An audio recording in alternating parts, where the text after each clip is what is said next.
When you're sitting at the table and you're eating at a restaurant, and how did that fork get here? How did this desk get here? How did this chair get here? How did this shirt get here? There's all kinds of things that we all need, where we need a truck, where we need ocean, where we need air, where we need rail. And it just fascinates me.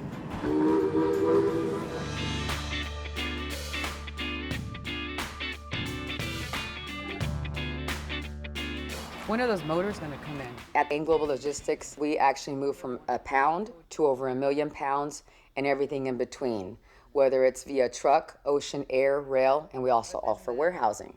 And our specialty is everything over-dimensional, heavy haul, so the big and ugly. We love doing that. As a little girl going down, traveling from Houston to Mexico, I love seeing the trucks, and I love having the truck drivers pull their horn, and my uncle, my family comes from trucking as well.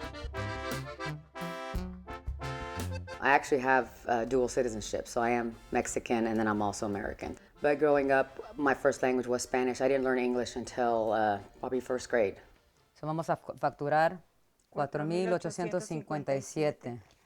I started working as a very young child to help support the family, selling lemonade and snow cones in the front yard, helping sell the tamales and the tacos and whatever it took to bring in extra money.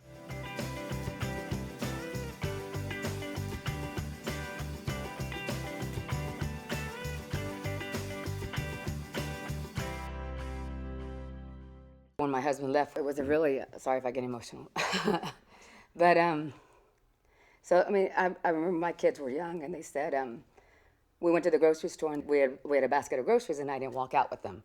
My car didn't go through. My daughter goes, Mommy, why didn't we bring our food? Oh, I go, the car didn't work. We just have to go home and get another card. That wasn't the case. So my kids at 4 and 2, we've been through a lot.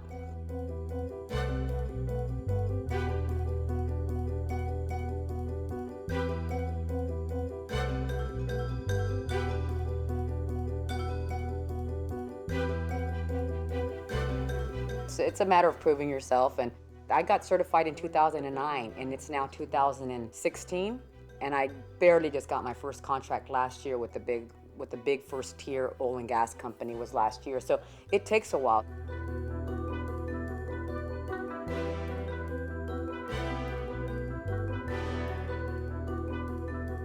Imagine moving a rig from Oklahoma, 70 trucks to the port of Houston.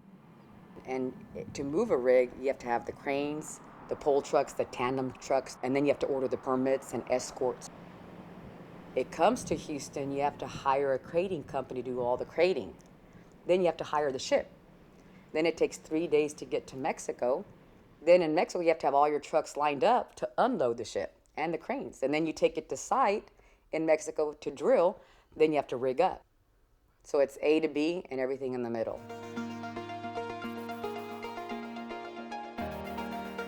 What was the rate that they gave us from Abilene and then the Bastrop one? Whether you're selling a tamale for 50 cents or whether you're selling a rig for $5 million, it's all cash flow. You still have payroll, you still have rent. About 2 years ago, we had a customer in Mexico that didn't pay. And we really, really went through some hard times. If I can't pay in 30 days, call them weekly, call them monthly. There was one carrier that it took me 6 months to pay. And I gave them their last check. I went in person and gave them their last check. And they sent me flowers. So yeah, I'm not always a 30-day payer, but I do pay, even if it takes 6 months. But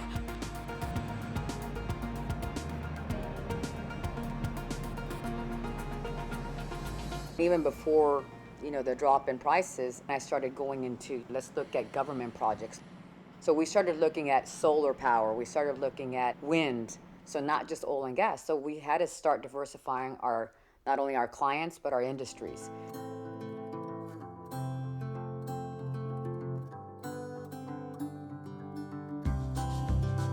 Every day is a different monster. One day I'm moving school books, another day I'm moving, some 400,000 pound piece or a generator or a turbine.